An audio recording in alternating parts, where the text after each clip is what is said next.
தங்கம் அக்மார்க் நல்லெண்ணெய் வழங்கும் பேச்சு திருவிழா. விலங்குகளிடமிருந்து மனிதனை பிரிப்பதே பேச்சுதான். ஆனால் விலங்குகள் பேசுவதில்லை, ஆனால் பல விஷயங்களை நமக்கு சொல்லும். நாய்க்கு ஏதாவது ஒரு பிஸ்கட் போட்டோம்னா வாழை ஆட்டம். அப்படின்னா என்ன அர்த்தம்னா, பிஸ்கட் போட்டோம் உங்களுக்கு ரொம்ப நன்றி, இது மாதிரியே போட்டுக்கிட்டே இருங்க அப்படின்னு அர்த்தம் அந்த வாழாட்டுறதுக்கு. அதே மாதிரி ஒரு தாய் மாடு கண்ணுக்குட்டி போட்டுச்சுன்னா தன்னுடைய கண்ணுக்குட்டியை தேடி ஒரு சவுண்டு கொடுக்கும், மா. கண்ணுக்குட்டி திருப்பி அதுக்கு பதில் சொல்லும்.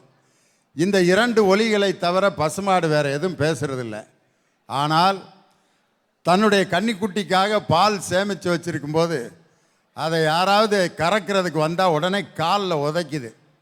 அப்போ அந்த மாடு அந்த பால் கறக்கிறவர்கிட்ட என்ன சொல்ல வருதுன்னா, நான் பெத்த பிள்ளைக்கு வச்சிருக்கிற பாலை நீ ஏன்டா கறக்க வர்ற அப்படின்னு கோபமாக காலில் உதைக்குது. அந்த உதையிலிருந்து மாடு ஒரு கருத்தை சொல்லுது, ஆனால் வாயில் பேச தெரியாது.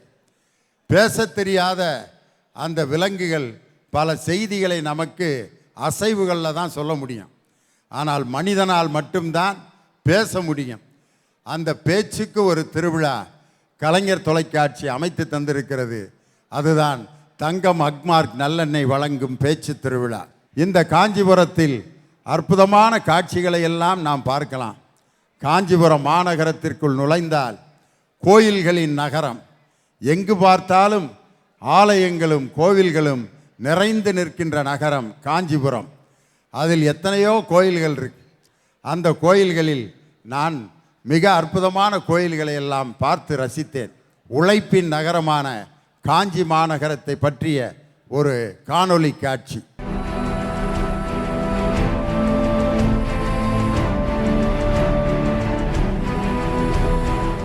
காஞ்சிபுரம் அத்திகிரி வரதர் திருக்கோயில். 45 நாட்களில் 1 கோடி பேரை காஞ்சி நகருக்கு படுத்துக்கொண்டே வரவழைத்தவர்தான் இந்த அத்திவரதர். அந்த அத்திவரதர் மனிதனை வாழ வைக்கும் அத்தி மரத்தில் உருவானதால் இந்த பெயரை பெற்றிருக்கிறார். அவர் குடிகொண்டிருக்கும் ஆலயம்தான் அத்திகிரி வரதர் திருக்கோயில் என்ற வரதராஜ பெருமாள் திருக்கோயில். உயர்ந்த கோபுரமும் நெடுமதில்களும் இக்கோயிலின் தொன்மையையும் சிறப்பையும் பறைசாற்றுகின்றன. விஜயநகர அரசரால் கட்டப்பட்ட 100 கால் மண்டபம், கல்லால் உருவாக்கப்பட்ட அழகிய சங்கிலி நமக்கு வியப்பையும் ஆச்சரியத்தையும் ஊட்டுகின்றன. நீராழி மண்டபத்தின் தண்ணீரில் மூழ்கி அனந்த சயனத்தில் இருந்துவிட்டு 40 ஆண்டுகளுக்கு ஒரு முறை வெளியில் வந்து ஒரு மண்டல கால பூஜை நடத்தி பக்தர்கள் விழாக்கள் கொண்டாடுகின்றனர். நீரை போல் எளிமையாக இருங்கள், எல்லோருக்கும் பயன்படுங்கள் என்பதை உணர்த்தத்தான் அத்திவரதர் நீருக்குள்ளேயே மூழ்கி இருக்கிறார். நீரின்றி அமையாது உலகு என்ற முதுமொழிக்கேற்ப நீரை பாதுகாப்போம், நீரை போற்றுவோம். காசி விசாலாட்சி, காஞ்சி காமாட்சி, மதுரை மீனாட்சி என்று அம்மனின் 3 வடிவங்களில் ஒரு வடிவம்தான் காமாட்சி அம்மன். அது காஞ்சி காமாட்சி அம்மன். காம என்றால் அன்பு என்றும், ஆட்சி என்றால் ஆட்சி செய்வதென்று பொருள். காம கூட்டல் ஆட்சி, அன்பை ஆட்சி செய்யும் அம்மன். நம் தமிழ் பண்பாட்டை நிலைநிறுத்தும் காஞ்சி காமாட்சி அம்மன். பெண்கள் மகிழ்ச்சியாக இருப்பது அன்னையாக இருப்பதிலும், கல்வி கற்பதிலும், அழகிய பட்டு உடுத்துவதிலும் தான். அந்த பெண்மைக்கே பெருமை சேர்ப்பது காஞ்சி காமாட்சி அம்மன் கோயில். பெண்மையை வாழ வைப்போம், பெண் அடிமையை தகர்த்தெறிவோம். நன்றி. பணப்பொருத்தமா மனப்பொருத்தமா? இந்த தலைப்புக்கு சிறப்பு விருந்தினராக வந்திருப்பவர் பல்லாவரத்தில் ஒரு மிகப்பெரிய வழக்கறிஞராகவும், மேடை பேச்சாளராகவும், எழுத்தாளராகவும், சுயமரியாதை பகுத்தறிவு சிந்தனையில் தன்னைத்தானே ஈடுபடுத்தி கொண்ட ஒரு அற்புதமான சுயமரியாதை சிந்தனையாளர், வழக்கறிஞர் என்னை இனிய சகோதரர் ராஜாராம் அவர்களை சிறப்பு விருந்தினராக வருகை இருந்திருக்கும் அவரை அறிமுகம் செய்வதில் மகிழ்ச்சி அடைகிறேன். அத்திகிரி வரதர் கிட்டத்தட்ட ஒரு 2-3 மாதமாக தமிழ்நாடு முழுவதும் அவரை பற்றி தான் பேச்சு. அந்த அத்திகிரி வரதர் அப்படிங்கிற பேர் ஏன் உருவாச்சு, எங்கேருந்து வந்துச்சு அப்படின்னு பார்த்தா, ஒரு பாட்டு காஞ்சிக்கு மிக பெயர் போனது அன்னதானம். உலக பிரசித்தி பெற்ற இட்லி காஞ்சிபுரத்தில் தான் கிடைக்கிது. அதுக்கு பேர் காஞ்சிபுரம் இட்லி. நான் அப்படி என்னடா காஞ்சிபுரம் இட்லியில் அப்படி என்னடா சிறப்பு அப்படின்னு பார்த்தேன். எல்லோருக்கும் ஒத்து வரக்கூடிய தமிழனின் உணவான அந்த இட்லி உருவான இடமே காஞ்சிபுரம் என்பதை நான் அங்கே விசாரித்து தான் தெரிஞ்சுக்கிட்டேன். அதுக்கு பேர் காஞ்சிபுரம் இட்லி. அந்த இட்லி என்ற உணவுக்காக ஏழைகள், அந்த உணவுக்காக காத்திருப்பவர்கள் பாடிய பாட்டு தான் வரதப்பா வரதப்பா கஞ்சி வரதப்பா, கஞ்சி கலையம் கொண்டு கலையம் தாங்கி வஞ்சி வருதப்பா, ஐ ஐ ஐ ஐ ஐ தலக்கா ஐ ஐ அத்திரி பச்சா வரதப்பா வரதப்பா கஞ்சி வருதப்பா, கஞ்சி கலையம் கொண்டு தலையில் தாங்கி வஞ்சி வருதப்பா. அதில் ஒரு அழகான வரி வரும், குலாம் காதர் புலாவிலே கறி கிடைக்குது, அது அனுமந்தராவ் அவியலிலே கலந்திருக்குது, மேரியம்மா கேரியரில் ஏறாயிருக்குது, அது பத்மநாபர் ஐயர் வீட்டில் குழம்பில் மிதக்குது, சமையல் எல்லாம் கலக்குது, அது சமத்துவத்தை வழக்குது, சாதி சமய பேதம் எல்லாம் சோத்த கண்டா பறக்குது, அவ சோத்த கண்டா பறக்குது. உணவிலே 3 மதத்தின் ஒற்றுமையையும் வலியுறுத்திய பாட்டு கஞ்சி வரதப்பாங்கிற பாட்டு.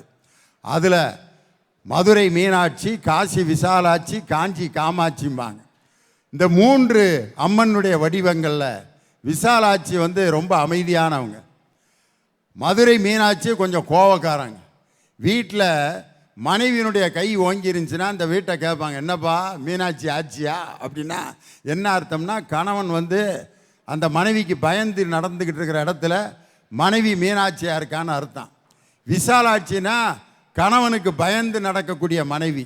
ஆனால் காமாட்சி பயப்பட வேண்டிய நேரத்தில் பயப்பட்டும், கோபமாக இருக்க வேண்டிய நேரத்தில் கோபமாகவும் இருந்து, சாம பேத தான தண்டம் என்ற 4 வடிவங்களிலும் இருக்கும் ஒரு அம்மன் நமது தமிழகத்தில் மையப்புள்ளியில் இருக்கும் காஞ்சி காமாட்சி அம்மன் தான் அப்படின்னு சொல்லி பெரியவர்கள் காமாட்சி அம்மனை பற்றி சொல்லி இருக்கிறார்கள். அப்படிப்பட்ட அந்த காமாட்சி அம்மன் ஆலயத்தையும் வரதராஜ பெருமாள் ஆலயத்தையும் பார்த்தீர்கள். ஒரு இல்லற வாழ்க்கை நிறைவேறுவதற்கு, மகிழ்ச்சிகரமாக அமைவதற்கு மனப்பொருத்தம் தேவையா, பணப்பொருத்தம் தேவையா? 6 பேர் பேச போகிறாங்க. மனம் என்பது ஒரு மனிதனுக்கு அது எங்கே இருக்குன்னு கண்டுபிடிக்க முடியாது. ஆனால் பணம் வச்சுருக்கிற இடத்த இந்த இடம்னு சொல்லிடலாம். பீரோவில் வச்சுருக்கேன்டா, லாக்கரில் வச்சுருக்கேன்டா, அக்கௌண்ட்டில் வச்சுருக்கேன்டா, ஏடிஎம்மில் இருக்குடா பணம் அப்படின்னு சொல்லிடலாம். ஆனால் மனசு எங்கே இருக்குன்ட்டு யாராவது ஒரு இடத்த காட்ட முடியுமா? ஆனால் இந்த இடத்த தொட்டு தான் காட்டுவான். மனசை தொட்டு சொல்கிறா, நீ உண்மையிலே அந்த பிள்ளைய லவ் பண்ணுறியா அப்படின்னு கேட்டால், மனசை தொட்டு சொல்கிறேன்டா அப்படின்ட்டு இந்த இடத்துல கை வச்சா அங்கே இருக்கா மனசு இல்லை. மனசு எங்கே இருக்குன்னு தெரியல. ஆனால் மனிதனுடைய நினைவுகளுடைய தொகுப்பு தான் மனசுங்கிறான். இந்த மனம் ஒன்றுபடுகின்ற அந்த பொருத்தம் இல்லற வாழ்க்கைக்கு தேவையா, அல்லது அந்த ஆணுக்கும் பெண்ணுக்கும் இருக்கக்கூடிய அந்த பண வசதியை கொண்ட அந்த பண பொருத்தம் மகிழ்ச்சியை உருவாக்குகிறதா? இப்பொழுது உங்கள் பலத்த கரவொலியோடு முதலாவதாக பேச வருபவர் உதயாதித்தன். மனம்தான் இந்த உலகை ஆண்டு கொண்டிருக்கிறது. வேண்டுவன வேண்டி, வேண்டியது கிடைத்த பின் வேண்டியது வேண்டாம் என வேண்டும் மனம். அப்படிப்பட்ட இந்த மனத்தின் பொருத்தத்தினால்தான் திருமணங்கள் நிச்சயமாக சொர்க்கமாகவும் ஆனந்தமாகவும் அமையும். ஐயா, மனம் இருந்தால் மார்க்கம் உண்டுன்னு சொல்றோம், எங்கேயாவது பணம் இருந்தால் மார்க்கம் உண்டுன்னு சொல்றோமாங்க ஐயா? எண்ணம் போல் தான் வாழ்க்கை, பணம் போல் வாழ்க்கை இல்லைங்க ஐயா. மனிதன் தன்னுடைய மனநிலையை மறந்து பொருத்தங்கள் இன்றி, மனப்பொருத்தங்கள் இன்றி, பணப்பொருத்தத்தால் புத்தி பேதலிச்சு திகைச்சு திரியிறாங்க ஐயா. நல்லா யோசிச்சு பாருங்க. கணவன் மனைவிக்கு திருமணம் நடக்குது, பணப்பொருத்தத்தை பார்த்து திருமணம் பண்ணி வைக்கிறாங்க. அடுத்த 2வது நாளே சண்டை வந்துருச்சு. எங்க நிக்கிறாங்கன்னு பார்த்தா பொண்ணு வீட்லயும் இல்ல மாப்பிள்ளை வீட்லயும் இல்ல, கோர்ட் வாசல்ல நிக்கிறாங்க. என்னாச்சுன்னு கேட்டா 2.5 பவுன் குறைதான், அதனால மாப்பிள்ளை வெளில அனுப்பிச்சிட்டாரு, டைவர்ஸ் வாங்கி கொடுத்துருங்க அப்படின்னு. ஐயா, மனப்பொருத்தம் தான் மகிழ்ச்சியான வாழ்வுக்கு வழிவகுக்கும், ஆடம்பரத்திற்கு பணப்பொருத்தம் வழிவகுக்குங்க ஐயா. The power of subconscious mind அப்படின்ற ஒரு புத்தகத்தில் டாக்டர் ஜோசப் மார்ஃபின் தெளிவாக சொல்லியிருப்பாரு. அதில் அனஸ்தீசியா இல்லாத காலத்திலேயே அவர் மிக அற்புதமாக சர்ஜரி பண்ணியிருப்பாருங்க ஐயா. மனப்பொருத்தத்தால் விளைந்த வாழ்வு எப்படி தெரியுமாங்களா ஐயா இருக்கும்? கடுகளவு அரிசி எடுத்து கஞ்சி களையத்தில் கஞ்சி குழச்சி அதை குடித்து காலார படுத்தாலும் அப்பா நிம்மதியா தூக்கம் வருதுடா அப்படின்னு சொல்ற நிலை இப்ப மாறிடுச்சுங்க ஐயா. ஏசி ரூமு, ஷோபா, கட்டில், பெட் காஃபி எல்லாம் வருது. குடிக்கும்போது என்னமோ தெரியல, மனசுக்கு நிம்மதியே இல்லை அப்படின்னு இன்னமும் படுக்கிறாங்க ஐயா. அதுக்கு தான் ஒரு கவிஞன் அழகா பாட்டு எழுதுறான். என்ன வேலை இங்கு என்ன வேலை, மன நிம்மதிதான் இங்கு என்ன வேலை, பணங்காசுதான் அள்ளி வீசிதான் ஆடாதுதான் கடையில் கிடைக்காது. இந்த மனமும் மன நிம்மதியும் எவ்வளவு பணம் கொடுத்தாலும் வாங்க முடியாத ஒரு அற்புத பொக்கிஷம் ஐயா. இது மனப்பொருத்தத்தால் மட்டும்தான் நம்மளால வாழ முடியும். இருமனம் இணைவதால் தான் அதற்கு திருமணம் என்று பெயர் வைத்திருக்கிறார்கள். இல்லை என்றால் அதற்கு திருப்பணம் என்று பெயர் வைத்திருக்கலாம் அல்லவா? ஐயா, ஒன்றை நன்றாக கூறுகிறேன் நான். மனப்பொருத்தம் என்பது மழைநீர் போன்று. நிச்சயமாக மனப்பொருத்தத்தை ரசித்து சேமியுங்கள், அது எந்த காலத்திற்கும் பயன்படும். பணப்பொருத்தம் என்பது காணல் நீர் போன்று அழகாக தோன்றும், ஒரு காலமும் அதனால் உதவி இல்லை. எண்ணம் போல் தான் வாழ்க்கை, எண்ணங்கள் தான் செயலாகும், எண்ணங்கள் தான் வெற்றியாகும். நன்றி. பணம் தெரிந்து விட்டால் எப்படியாவது அந்த இடத்தை நிரப்பி விடலாம். மனம் உடைந்த மனதை மீண்டும் ஒன்று சேர்ப்பது ரொம்ப கஷ்டம். அதைத்தான் தம்பி ரொம்ப அழகாக சொன்னார். அவரை தொடர்ந்து அந்த அணியில் பேச வருபவர் ஸ்ரீமதி. அன்று மரபு சார்ந்த வாழ்க்கையை மனிதன் வாழ்ந்தான். அன்றைய திருமணங்கள் மங்கள வாத்தியம் எங்கும் முழங்கிட, மங்கையர் குரவை விண்ணை பிளந்திட, சங்க சாதங்கள் சபைதனில் ஒலித்திட, சமயக் குறவர்கள் சாத்திரம் ஓதிட, தங்கத் தாரகையாய் மணமகள் வந்திட, தவப்புதல்வனின் கைக்கரம் பற்றிட, அம்மி மிதித்த அருந்ததி கண்டிட, விம்மிய மக்கள் வெள்ளமாய் பெருகிட. அன்று தமிழ் மரபில் நடந்தது தமிழர் குல திருமணங்கள். ஆதலால் அன்று திருமணங்கள் சொர்க்கத்தில் நிச்சயிக்கப்பட்டன. ஆனால் இன்று திருமணங்கள் ரொக்கத்திலும் பவுனிலும் தான் நிச்சயிக்கப்படுகிறது. ஏனென்றால் இந்த கலியுகத்தில் காசுதான் கடவுள் என்றாகிவிட்டது. பொருள் அல்லவரை பொருளாக செய்யும் பொருள் அல்லதில்லை பொருள். இது திருவள்ளுவருடைய கூற்று. அதாவது ஒரு பொருளாக மதிக்க தகுதியற்றவரையும் தகுதி உள்ளவராக மாற்றுவது பொருள்தானே.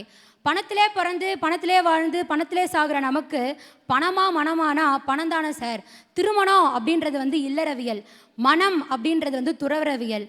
திருமணத்துக்கு கண்டிப்பாக நம்மளுக்கு தேவை பணம் தான். துறவே பணமாகிவிட்ட நிலையில மனசை பற்றி பேசுறதெல்லாம் நகைச்சுவை சார்.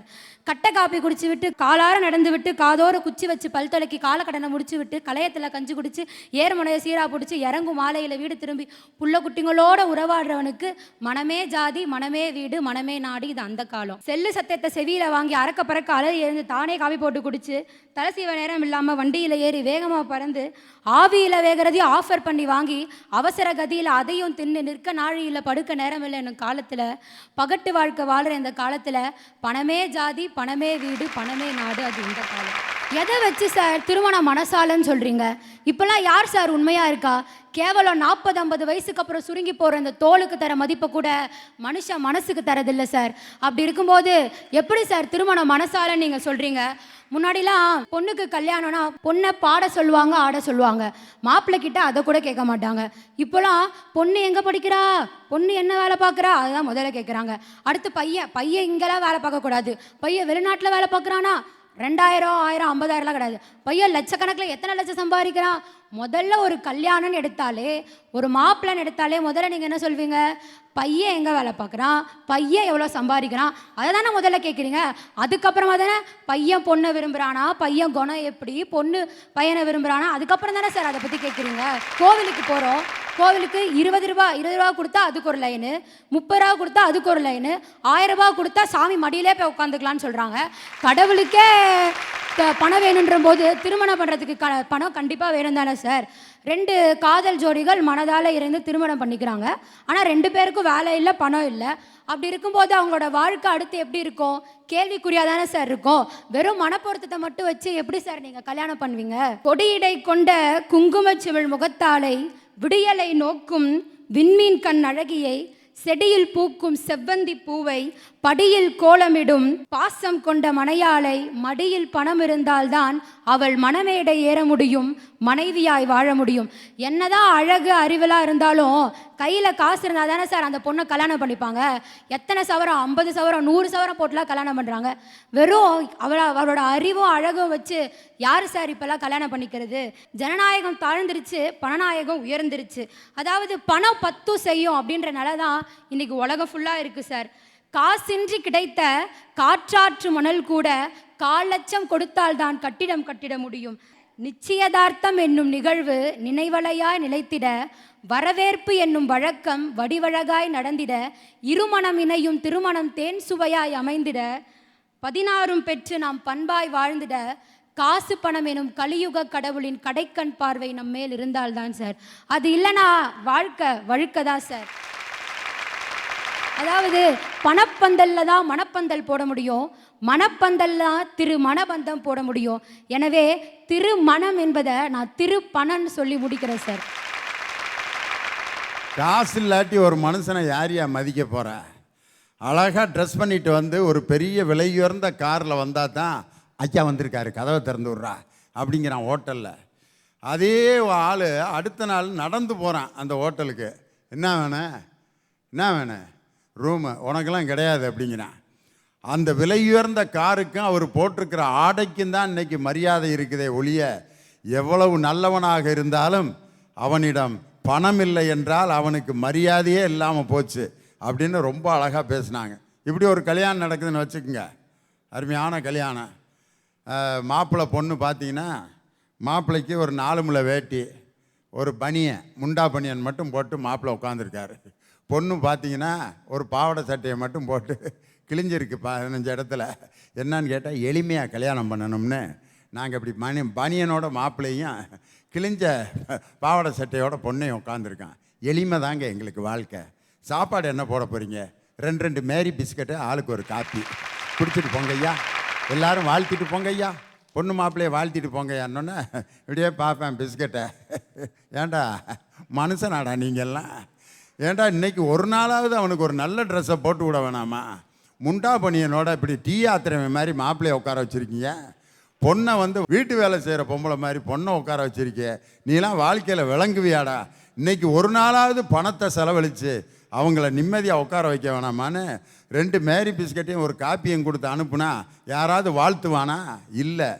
வயிறார உணவு கொடுத்தால்தான் அந்த உணவை நல்லா சாப்பிட்டுட்டு நிம்மதியாக வந்து உட்காந்து 16 பெற்று பெருவாழ்வு வாழ்கன்னு அந்த வாயிலிருந்து அந்த வார்த்தை வருவதற்கு காரணம் நல்ல சாப்பாடு போடணும். அதனால தான் நகை நட்டும் போட்டிருந்தா நாகலட்சுமி, வாழ்வில் நஞ்சையும் புஞ்சையும் காத்திருந்தா தான் எலட்சுமி, மானம் காக்க துணிஞ்சு நின்னா வீரலட்சுமி, எதிலும் மனசு வச்சு ஜெயிச்சு வந்த விஜயலட்சுமி. எத்தனை லட்சுமி பாருங்கடா, இவ என்ன லட்சுமி கூறுங்கடா, நம்ம அத்தனை பேருக்கும் படியளக்கும் அன்னலட்சுமி ஆகுமடா, அட அன்னலட்சுமி ஆகுமடா. அருமையா பேசினாங்க. அவரை தொடர்ந்து ராகுல். மனம் இருந்தால் பறவை கூட்டில் மான்கள் வாழலாம், வழி இருந்தால் கடுகுக்குள்ளே மலையை காணலாம், துணிந்து விட்டால் தலையில் எந்த சுமையும் தாங்கலாம், குணம் குணம் அது கோவிலாகலாம். கண்ணதாசனுடைய பாட்டு. மனம் இருந்தால் பறவை கூட்டில் மான்கள் வாழலாம், வழி இருந்தால் கடுகுக்குள்ளே மலையை காணலாம், துணிந்து விட்டால் தலையில் எந்த சுமையும் தாங்கலாம், மனம் மனம் அது கோவிலாகலாம், மனிதன் என்பவன் தெய்வமாகலாம், வாரி வாரி வழங்கும் போது வள்ளலாகலாம், வாழை போல தன்னை தந்து தியாகியாகலாம், உருகி ஓடும் மெழுகு போல ஒளியை வீசலாம், மனிதன் என்பவன் தெய்வமாகலாம். ஐயா, என்னையா இவங்க பணத்தை கொட்டி கல்யாணம் பண்றேன்றாங்க. நான் சொல்றேங்கய்யா, இவங்க பணத்தை கொட்டி கல்யாணம் பண்ற கல்யாணம்லாம் எப்படி தெரியுங்களா? அந்த கல்யாணத்துல வைக்கல ஃப்ளெக்ஸ் போர்டு பேனர் மாதிரி எப்ப எவன் தலையில விழுந்து யார் வாழ்க்கையில விளையாடிட்டு போயிட்டு இருக்குன்னு தெரியாது. ஆனா கண்டிப்பா ஒரு அப்பாவி வாழ்க்கையில விழுந்து விளையாட்டு போயிட்டு இருக்கோம். ஆனா மனசால கட்டின கல்யாணம் எப்படி தெரியுங்களையா? அதே கல்யாணத்துல கட்டின தாலி மாதிரியா பக்கத்திலேயே இருக்கும். சாகுற வரைக்கும் மனசோடவே இருந்து வாழ்ந்துட்டு போகும்யா. பணத்தை கொட்டி பண்ற கல்யாணம் எதுக்குன்னு கேட்கறேன் ஐயா. இன்னும் கல்யாணத்துக்கு எக்ஸாம்பிள் சொல்லணும்னா, கல்யாணன்றது 5ஆம் வகுப்பு மற்றும் 8ஆம் வகுப்பு பொது தேர்வு மாதிரிங்கய்யா. அது நடக்கிறத யாராலையும் தடுக்க முடியாது. ஆனா அதை எழுதுற மாணவர்கள் பண்ணொன்ற எகத்தான இல்லாம யாராலையும் என் கல்வி உரிமையை பறிக்க முடியாதுன்ற மன நம்பிக்கையோட எழுதினா போதும். தேர்வும் சரி, திருமணமும் சரி, வெற்றி தானங்க. நடக்கிற கல்யாணத்துல அதிகமா நடக்கிறது காதல் கல்யாணமா, நிச்சயிக்கப்பட்ட கல்யாணம்? இன்னைக்கு நான் பார்க்குற கல்யாணங்களில் அதிகப்படியாக நடக்கின்ற கல்யாணங்கள் காதல் திருமணங்கள் தான் நிறைய நடந்துக்கிட்டு இருக்கு. என்ன காரணம்னா, காதல் பண்ணி அந்த காதலை பெற்றோர்கிட்ட சொல்லி அதுக்கப்புறம் நிச்சயித்து அதுக்கப்புறம் திருமணம் பண்ணுறாங்க. ஆனால் அதுக்கப்புறம் செய்யப்பட்ட நிச்சயத்திற்கு மரியாதை இல்லை. முதலில் அந்த இரு மனங்களும் செய்த காதலுக்குத்தான் அந்த இடத்துல மரியாதை இருக்குது. அதனால் காதல் திருமணம் தான் நிறைய நடக்குது. காதல்னு சொல்கிறப்ப உதடுகள் ஒட்டாதியா, ஆனால் மனங்கள் இணையும். இதுவே நீங்கள் இப்போ பணம்னு சொல்லுங்க, பணம் இதில் உதடுகள் ஒட்டும் ஆனால் மனங்கள் இணையாதியா? ஐயா, இங்கே இருக்க எல்லா பொண்ணுமே கேடிஎம் பைக் வச்சிருக்கோன்னா தனக்கு மாப்பிள்ளையாக வரணும்னு எதிர்பார்க்கல. அதே மாதிரி இங்கே இருக்க எல்லா பசங்களும் தனக்கு ஹன்சிகா மோத்வானி தான் மனைவியாக வரணும்னு எதிர்பார்க்கலையா? இதில் நீங்கள் பணத்தை கொட்டி நான் கல்யாணம் பண்ணுறேன், அது கடைசி வரைக்கும் நீங்கள் வரும்னு சொல்கிறதுக்கு நான் ஒரு உதாரணம் சொல்கிறேன். பணம் இருக்கும் மனிதனிடம் மனம் இருப்பதில்லை, மனம் இருக்கும் மனிதனிடம் பணம் இருப்பதில்லை. பணம் இருக்கும் மனிதரிடம் மனம் இருப்பதில்லை, மனம் இருக்கும் மனிதரிடம் பணம் இருப்பதில்லை. பணம் படைத்த வீட்டினிலே வந்ததெல்லாம் சொந்தம், பணம் இல்லாத மனிதருக்கு சொந்தம் எல்லாம் துன்பம். புத்தியுள்ள மனிதரெல்லாம் வெற்றி காண்பதில்லை, வெற்றி பெற்ற மனிதரெல்லாம் புத்திசாலி இல்லை, புத்திசாலி இல்லை. பருவம் வந்த அனைவருமே காதல் கொள்வதில்லை, காதல் கொள்ளும் அனைவருமே மனமுடிப்பதில்லை, மனமுடித்த அனைவருமே சேர்ந்து வாழ்வதில்லை, சேர்ந்து வாழும் அனைவருமே சேர்ந்து போவதில்லை. புத்தியுள்ள மனிதரெல்லாம் வெற்றி காண்பதில்லை, வெற்றி பெற்ற மனிதரெல்லாம் புத்திசாலி இல்லை. இதுல இருந்து என்ன தெரியுதுன்னா, தமிழ்நாட்டிலேயே ஃபர்ஸ்ட் ரேங்க் வாங்கினவன் பூரா புத்திசாலி கிடையாது, அதுக்காக ஃபெயிலானவன் பூரா முட்டாள்கள் கிடையாது என்பதை அன்னைக்கே கண்ணதாசன் ரொம்ப அழகா பாடிட்டு போயிட்டார். ஐயா, 2 பேருக்கு கல்யாணம் பண்ண 4 குடும்பம் இணைஞ்சு 40 பேர் பந்தல் கட்டி 400 பேர் வாழ்த்திட்டு போறதாங்க கல்யாணம். இதெல்லாம் வேணாம், நான் என் மனசை ஒதுக்க வச்சுட்டு பணத்தை மட்டுமே வச்சு கல்யாணம் பண்றதா இருந்தா நான் கூகுள் பேல மொய் எழுதிட்டு யூபர் ஈட்ஸ்ல சாப்பாடு ஆர்டர் பண்ணிட்டு போய்கிட்டே இருப்பேனையா. ஒரு ஆணுக்கு முக்கியமான 3 உறவு, ஒன்று தாய், இன்னொன்று தங்கை, இன்னொன்று தாரம். தாய்கிட்ட தன்னோட பாதி அனுபவத்தை கற்றுக்கிறான், மீதி இருக்க வாழ்க்கை, அதாவது 1 இல்லை 2 இல்லை, ஆயுசுக்கும் ஒருத்திக்கிட்ட அக்யூஸ்டாக இருக்கான். அவன் மனசை அவகிட்ட பறி கொடுத்தா மட்டுமே தான் அவகிட்ட அக்யூஸ்டாக இல்லை ஆனாவும் வாழ முடியும். நன்றி ஐயா. பணம் இருக்கிற கல்யாணங்கள்லாம் கச்சேரி நடக்கும், பார்த்துருக்கீங்களா? பாவமாக இருக்கும். பெரிய கர்நாடக சங்கீத கச்சேரி நடந்துக்கிட்டு இருக்கான், பனாதே அவங்களா பாடிக்கிட்டு இருப்பாங்க, பாவமாக இருக்கேன். சின்னஞ்சிறு கிளிய அப்படின்னு ஒரு அம்மா பாடிட்டு இருக்கேன், எல்லாம் அங்கிட்டு திரும்பி பேசிகிட்டு இருக்கேன். 25 வருஷமாக திருமண வீடுகளில் பட்டிமன்றம் நடத்தக்கூடாது என்பதை கொள்கை முடிவாகவே நான் வச்சுருக்கேன். எவ்வளோ பெரிய பெரிய கோடீஸ்வரம்லாம் கேட்டாங்க, எங்கள் கல்யாணத்துக்கு பட்டிமன்றம் வந்து நடத்துங்க, எவ்வளவு செலவானாலும் பரவாயில்லன்னு. வேணாமியா, ஒரே ஒரு கோடீஸ்வரன் வீட்டு கல்யாணத்துக்கு நான் போய் அன்பார்ந்த அண்ணன் அவ்வளோ பேரும் சாப்பிட போயிட்டாங்க. வெறும் நாற்காலியை பார்த்து நான் பட்டிமன்றம் நடத்திட்டு, உன் காசு எனக்கு வேண்டாம், இந்த பட்டிமன்றமே எனக்கு தேவையில்லைன்னு அன்னைக்கே மேடையை விட்டு எந்திரிச்சு வந்துட்டேன். காரணம், ரசிகர்கள் இல்லாவிட்டால் ஒரு கலைஞனால் மேடையில் எந்த விதமான மகிழ்ச்சியான சிந்தனைகளையும் சொல்ல முடியாது. ஆனால் ஒரு கல்யாணத்தில் என்ன நடந்தது தெரியுமா? முத்தமிழறிஞர் டாக்டர் கலைஞர் அந்த கல்யாணத்துக்கு வர்றார், நாதஸ்வரம் ஊதிக்கிட்டு இருக்காரு. ஒரு நாதஸ்வர வித்வான், நாதஸ்வர கச்சேரி நடந்துகிட்டு இருக்கு. கலைஞர் வந்தோன்னா அவருக்கு பிடித்த படத்தில் இருக்கிற ஒரு பாட்டை அந்த நாதஸ்வர வித்வான் வாசிக்கிறார். தான் தான் தான் தான் தான் தான் தான் தான் தான் தான் தான் தான் தான் தான் தான் தான் தான். கலைஞரை கேட்குற மாதிரியே இருக்குது. நலந்தானா நலந்தானா, உடலும் உள்ளமும் நலந்தானான்னு கேட்குற மாதிரியே இருக்குது. கலைஞர் நேராக பொண்ணு மாப்பிள்ளையை பார்க்க போகல, அந்த நாதஸ்வரம் ஊதுற கலைஞர்கள்ட்ட போய் நலமாக இருக்கிறேன் தொடர்ந்து வாசி அப்படின்னு சொல்லி அந்த நாதஸ்வர கலைஞர்களுக்கு கை கொடுத்து விட்டு வந்ததால் தான் உலக அரசியல் வரலாற்றில் கலைஞர் என்று அழைக்கப்பட்ட ஒரே தலைவர் முத்தமிழறிஞர் டாக்டர் கலைஞர் தான். அந்த கல்யாண வீட்டில் ஊதுற அந்த நாதஸ்வரத்தை மதித்து அந்த இடத்துல போய் கொஞ்ச நேரம் அமர்ந்து கேட்டார் பார்த்தீங்களா, அதுதான்.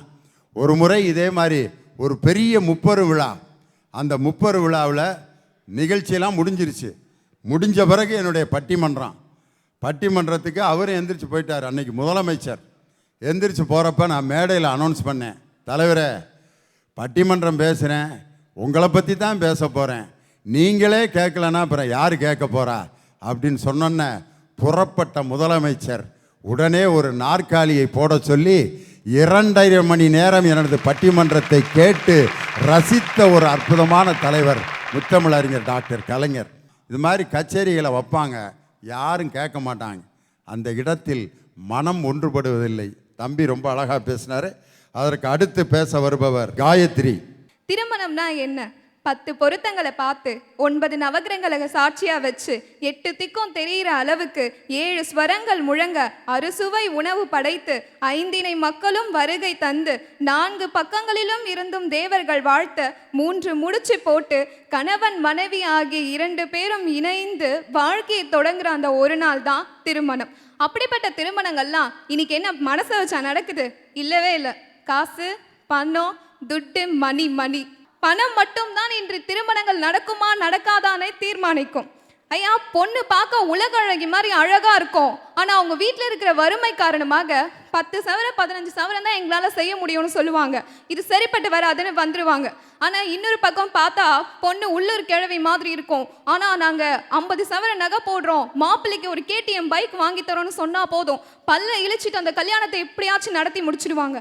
மணமகள் கழுத்தில் சவரனாக பொன் நகை இருந்தால் மட்டுமே மாப்பிள்ளை வீட்டுக்காருக்கு வருகிறது 32 பற்கள் தெரியும் புன்னகை.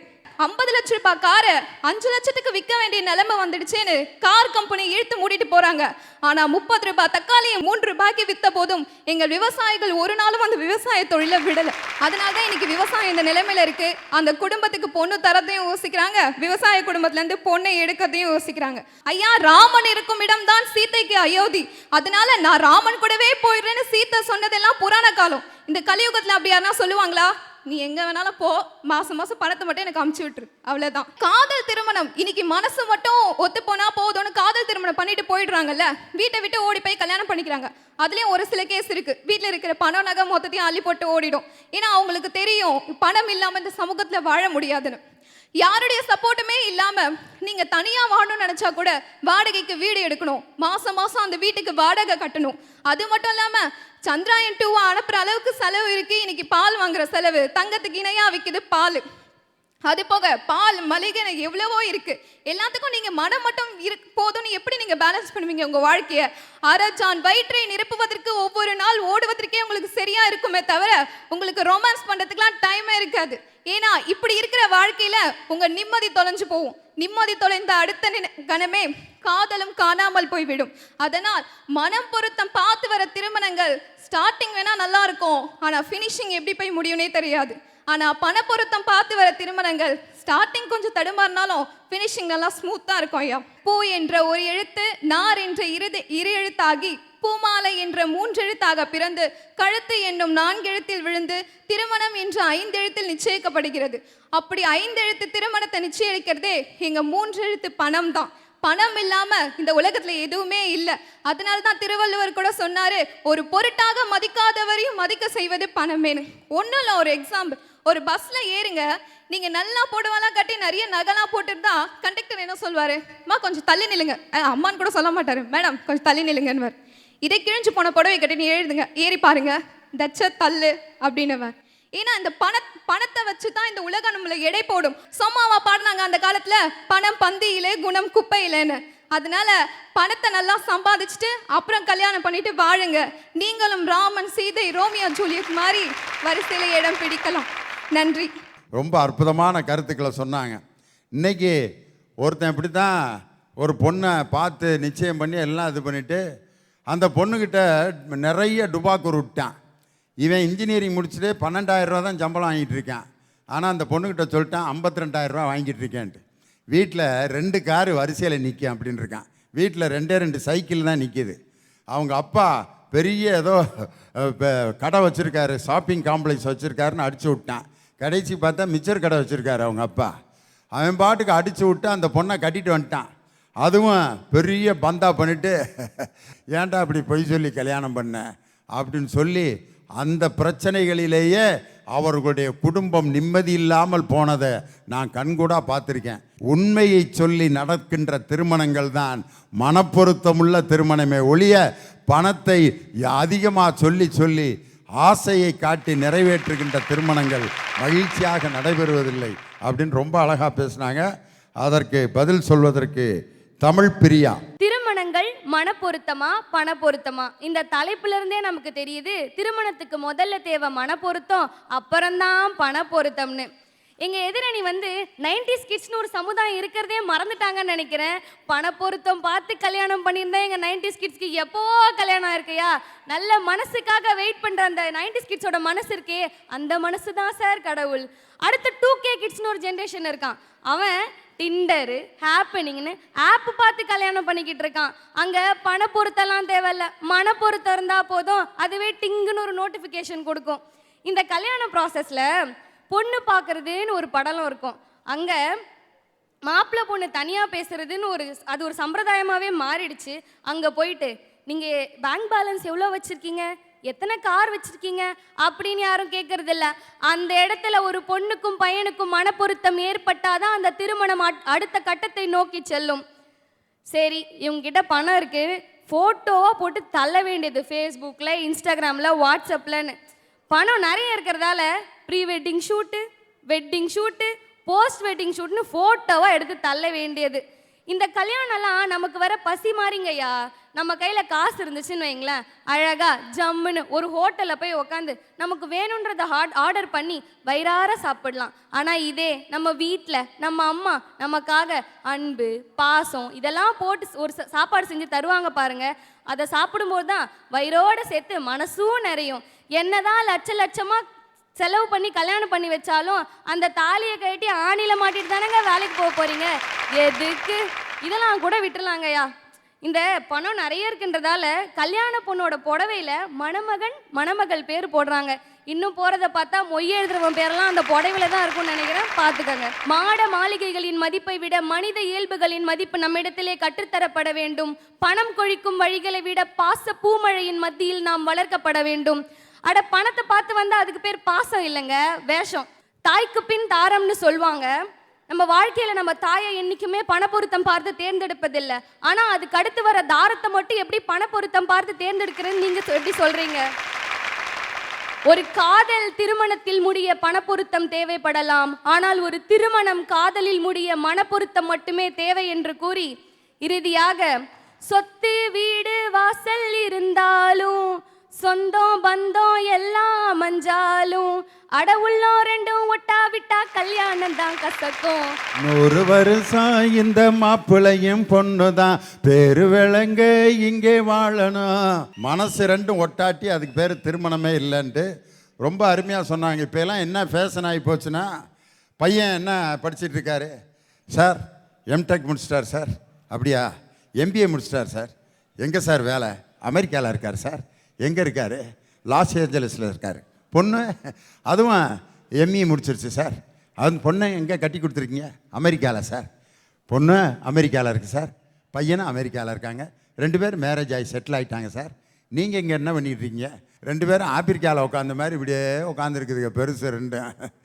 என்னையான்னு கேட்டால், எப்போ சார் பேசுவார் அப்படின்னா, டெய்லி நைட்டு 9:30 மணிக்கு வீடியோ காலில் பேசுவோம் சார்ன்ட்டு. வீடியோ காலில் என்று உறவுகள் இன்றைக்கி அமெரிக்காவிலிருந்து கரஸ்பாண்டன்ஸ் கோர்ஸில் உறவுகள் நடந்து கொண்டிருக்கிறது. பெருசு 2 பார்க்கில் பெஞ்சில் இப்படியே உட்காந்து, பிள்ளைய 2 அமெரிக்காவில் இருந்து கொண்டு அன்பிற்காக ஏங்கும் அந்த பெற்றோர்களை வைத்து கொண்டு அமெரிக்காவில் நான் வாழ்கிறேன் என்ற அந்த சொகுசு வாழ்க்கை மகிழ்ச்சியை தருவதில்லை. இந்த ஊரில் 30,000 ரூபா சம்பாதிச்சாலும் எங்கள் அப்பா அம்மா கூட அவங்களை மனம் கோணாமல் பாதுகாத்து வாழ்ந்து கொண்டிருக்கிறேன்னு சொல்கிறான் பார். எதுக்குடா எனக்கு அமெரிக்கா வாழ்க்கை? அது எத்தனை நாளைக்கு வாழ முடியும்? என் தாய் தந்தையருடன் வாழ்கின்ற வாழ்க்கை தான் எனக்கு மகிழ்ச்சியான வாழ்க்கைன்னு நிறைவாக இந்த விவாதத்தை நிறைவு செய்ய ராம்குமார். காசே தான் கடவுளப்பா, அந்த கடவுளுக்கும் இது தெரியுமப்பா. காசு தான் கடவுள்னு கடவுளுக்கே தெரியுது, கருமம் அந்த 3 பேருக்கு தெரியல. நான் எந்த செவத்தில் போய் முட்டிக்கிறதுன்னு எனக்கு தெரியும். கைக்கு கை மாறும் பணமே, அதை கைப்பற்ற நினைக்குது மனமே. அளவுக்கு மேலே பணம் வைத்திருந்தால் அவனும் திருடனும் ஒன்றாகும். வரவுக்கு போகும் பொருளை எடுத்து வறுமைக்கு தந்தால் தர்மமடா. பூட்டுக்கு மேலே பூட்டை போட்டு பூட்டி வைத்தால் அது கருமமடா. காசேதான் கடவுளப்பா, அந்த கடவுளுக்கும் இது தெரியுமப்பா. இப்போ வந்து நம்ம அண்ணன் உதயாதித்தன் வந்தாங்கோ, தம்பி ராகுல் வந்தாங்கோ, சகோதரி தமிழ் பிரியா வந்தாங்க. இதில் வந்து தமிழ் பிரியா சகோதரியை விட்டுருவோம், சரி பரவாயில்ல. மீதி 2 பேரையும் நம்ம கற்பக விநாயகா காலேஜ் கேண்டீனில் போயிட்டு எனக்கு நல்ல மனம் இருக்குது, எனக்கு நல்ல குணம் இருக்குது, நான் ரொம்ப நல்ல பையன், 2 பன்னு கொடுங்கன்னு சொல்லி 2 பன்னு வாங்கிட்டு வந்துட்டு சொல்லுங்க பார்ப்போம். 2 பன்னே வாங்க முடியலையே, நீங்கள் மனத்தை வச்சு எப்படியா நல்ல பொண்ணை வாங்க போகிறீங்க? பணத்தை கான்செப்டாக வச்சு தான் இப்போ வந்து திருமணங்கள் நடந்து கொண்டு இருக்கு நடுவர் அவர்களே. அடுத்து வந்து அண்ணன் உதயாதித்தன் அருமையாக பேசினார். இப்போ வந்து 25 வயசு ஆகுது அண்ணனுக்கு. ஒரு 27 வயசில் அவர் கல்யாணம் பண்ண போகிறான்னு வச்சுப்போம். போய் பொண்ணை பற்றி விசாரிக்கிறார். ஊருக்கார சொல்கிறான், நல்ல பொண்ணு தம்பி, அருமையான பொண்ணு, அருமையான குணம், நல்ல குணம், எது சொன்னாலும் தட்டாது. ஆனால் பொண்ணு அந்த முக்கில் உள்ள முருகன் கோயிலில் பிச்சை எடுத்துகிட்டு இருக்கு, அப்போனா அம்மையும் அந்த பின்னாடி உள்ள பிள்ளையார் கோயிலில் பிச்சை எடுத்துக்கலான்னு சொன்னால் நம்ம அண்ணன் கல்யாணம் பண்ணிக்கிடுவார் மட்டும் சொல்லுங்க. நாளைக்கே மதுராந்தக ரெஜிஸ்டர் ஆஃபீஸில் போய் 100 ரூபாய்க்கு பாண்டு வாங்கி எழுதி தரேன். நான் இனிமேல் எதையுமே பேச மாட்டேன். அப்பாவும் பிச்சை எடுக்கிறாரு, அம்மாவும் பிச்சை எடுக்கிறாங்க, பரவாயில்லையா? அப்படின்னா யாரையா கட்டுவா? என்னையா இப்படி ஒரு பரீட்சை வைக்கிற நீ? திருப்பதி ஏழுமலையான ஒரு தடவை தட்டு தடுமாறி மனம் உடைந்து உட்கார்ந்தது எப்போ தெரியுமா? லட்சுமி அவளை விட்டு பிரிந்து விட்டால் ஒரு திருமணத்தை நடத்துறதுக்கு பணம் இல்லைன்னு சொல்லி தான் ஆனானப்பட்ட திருப்பதி ஏழுமலையானே ஒரு இடத்துல மனம் வருந்தி அமர்ந்தார். சரியா? அந்த மாதிரியான ஒரு இடம். அதுக்கடுத்து எதிரணியில் இருப்பவர்கள் திருமணம் வந்து திருப்பணமாங்க இவங்க ஆக்குறாங்க அப்படின்னு சொல்கிறாங்க. ஆக்கலை, திருப்பணமாக ஆயிடுச்சு. அது இன்னும் உங்களுக்கு தெரியலை. நீங்கள் கற்பனை உலகத்தில் பேசி கொண்டு இருக்கீங்க, நாங்கள் ரியாலிட்டி இப்போ நடக்கிற உலகத்தில் பேசி கொண்டு இருக்கிறோம். திருமணங்கள் திருப்பணமாக ஆகிவிட்டது. இதற்கு நான் ஒரே ஒரு சாட்சி தான் கூற முடியும். இந்திய அரசியலமைப்பு சட்டத்தில் இருக்கக்கூடிய வரதட்சணை தடை சட்டம் ஒன்றாகத்தான் இருக்க முடியும். திருமணங்கள் திருமணங்களாக நடந்தால் வரதட்சணை தடை சட்டம் என்பது ஒரு அவசியமாகவே இருந்திருக்காது. திருமணங்கள் திருப்பணங்களாக நடந்து கொண்டிருப்பதால் தான் வரதட்சணை தடை சட்டமே வந்திருக்குது. இப்போ திருமணம்ங்கிறது பண பொருத்தத்தால் தான் நடக்குது. ஆகவே எதிரணியில் இருக்கிற நீங்கள் 3 பேர் இதே மேடையிலேயே தலைகீழாக நின்னாலும் சரி, திருமணங்கள் தற்பொழுது பண பொருத்தத்தால் தான் நடக்கின்றன என்று கூறி என்னுடைய வாய்ப்புக்கு நன்றி கூறி விடைபெறுகிறேன். நன்றி, வணக்கம். பணப்பொருத்தமா மனப்பொருத்தமா? ஒரு காலத்தில் ஆசிரியர்கள் மாணவர்கள் இருந்த வகுப்பு இருந்துச்சு. ஆனால் இன்னைக்கு டெக்னோ ஸ்கூல் பார்த்தீங்கன்னா ரோபோட் வந்து பாடம் நடத்துது, ரோபோட் வந்து ஆப்ரேஷன் பண்ணுது. இன்னைக்கு நான் சொல்கிறேன், எத்தனை டெக்னோ ஸ்கூல், எத்தனை ஸ்மார்ட் கிளாஸ் வந்தாலும் ஒரு உயிருள்ள ஆசிரியர் வகுப்பில் நின்று பாடம் நடத்துவதை போன்ற ஒரு மகிழ்ச்சியான உணர்வை டெக்னோ ஸ்கூலும் ஸ்மார்ட் கிளாஸும் நமக்கு தர முடியாது. உயிருள்ள ஆசிரியர்களால் பாடம் நடத்தப்பட்ட மாணவர்களின் அறிவிலே உயிர் இருக்கும். உயிரற்ற எந்திரங்களால் நடத்தப்படுகின்ற பாடம் உயிரற்ற எந்திரங்களை போன்ற மாணவர்களை தான் உருவாக்குவாங்க. எங்கே 2 மனங்கள், ஆசிரியர் என்ற மனமும் மாணவர்கள் என்ற மனங்களும் ஒரு அறைக்குள் சந்தித்து மனப்பரிமாற்றமும் அறிவு பரிமாற்றமும் எந்த இடத்தில் நடக்கிறதோ அங்கேதான் உண்மையான அறிவு வளர்ச்சி ஏற்படுங்கிறது என்னுடைய ஆழமான நம்பிக்கை. அண்மையில் சந்திரயான் என்ற ஒரு மிகப்பெரிய விண்கலத்தை இந்திய விஞ்ஞானிகள் உலகத்தினுடைய மிகப்பெரிய பரபரப்போடு வியப்போடு அந்த சந்திரயான் மேலே போய் சந்திரனில் இறங்க போகுது. அந்த கடைசி 15 நிமிஷம் உலகமே டிவியில் பார்த்துட்ருக்கு. ஆஹா, இந்தியாவினுடைய பெருமை மிகப்பெரிய நிலைநிறுத்தப்பட போகுது. சந்திரயான் அப்படியே அந்த சந்திரனில் இறங்கணுன்னு எந்திரிச்சு எல்லாம் கைத்தட்டி உலக விஞ்ஞானிகள் பூரா நமது சிவனையும் மயில்சாமி அண்ணாதுரையும் பாராட்ட போகிறார்கள் அப்படின்னு அந்த 15 நிமிஷம் உயிரை பிடிச்சிட்டு கிரிக்கெட் மேட்ச் பார்க்குற மாதிரி நம்ம காத்துக்கிட்டு இருந்தோம். ஆனால் அந்த சந்திரயான் சந்திரனில் இறங்கவில்லை. என்ன நடந்தது? விஞ்ஞானிகள் எல்லாம் கண்கலங்கினார்கள். அந்த நேரத்தில் பெரிய பெரிய அரசியல் தலைவர்கள் எல்லாம் அந்த விஞ்ஞானிகளை யாரும் குறைத்து மதிப்பிடவில்லை. தோல்வி என்பது வெற்றியின் முதல் படிக்கட்டு.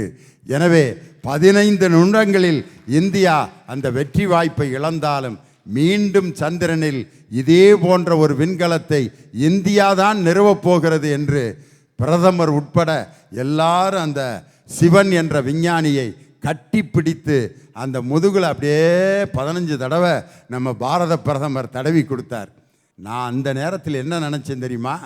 சிவன் என்ற அந்த ISROவினுடைய தலைவரையும் மயில்சாமி அண்ணாதுரையும் பார்க்கும் பொழுது அவர்கள் டெக்னோ ஸ்கூலில் படிக்கவில்லை, ஸ்மார்ட் கிளாஸில் படிக்கல, சாதாரண அரசு பள்ளியிலே அவர்கள் படித்துத்தான் இவ்வளவு பெரிய சாதனையை அவர்களால் உருவாக்க முடிகிறது. 5ஆம் வகுப்பில் பொதுத் தேர்வு எழுதியவர் சிவன் அல்ல, 8ஆம் வகுப்பில் பொதுத் தேர்வு எழுதியவர் மயில்சாமி அண்ணாதுரை அல்ல, 11ஆம் வகுப்பில் பொதுத் தேர்வு எழுதியவர்கள் அவர்கள் அல்ல. சாதாரண அரசு பள்ளியில் உண்மையான மனதை ஈடுபடுத்தி படித்ததால் தான் இன்னைக்கு சிவனும் மயில்சாமி அண்ணாதுரையும் உண்மையான மனதால் பெற்ற கல்வியால் இன்னைக்கு மிகப்பெரிய சாதனையை படைத்திருக்கிறார்கள். இன்று நான் சொல்வேன், இந்தியாவில் இருக்கும் அந்த மன துணிச்சல் இதே சந்திரயானை போல இன்னொரு விண்கலத்தை விரைவில் சந்திரனில் இறக்கப் போவது இந்திய விஞ்ஞானிகள் தான்.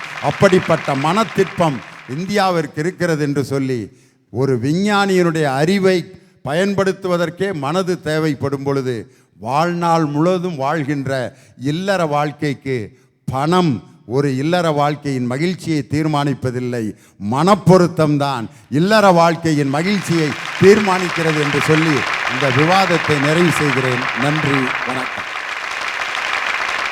பணப்பொருத்தமா மனப்பொருத்தமா என்கிற தலைப்பில் நடைபெற்ற இந்த நிகழ்ச்சிக்கு சிறப்பு விருந்தினராக வருகை தந்திருக்கிற மதிப்பிற்கும் மரியாதைக்கும் உரிய திரு வழக்கறிஞர் ராஜாராமன் அவர்களை அன்புடன் மேடைக்கு அழைக்கிறோம்.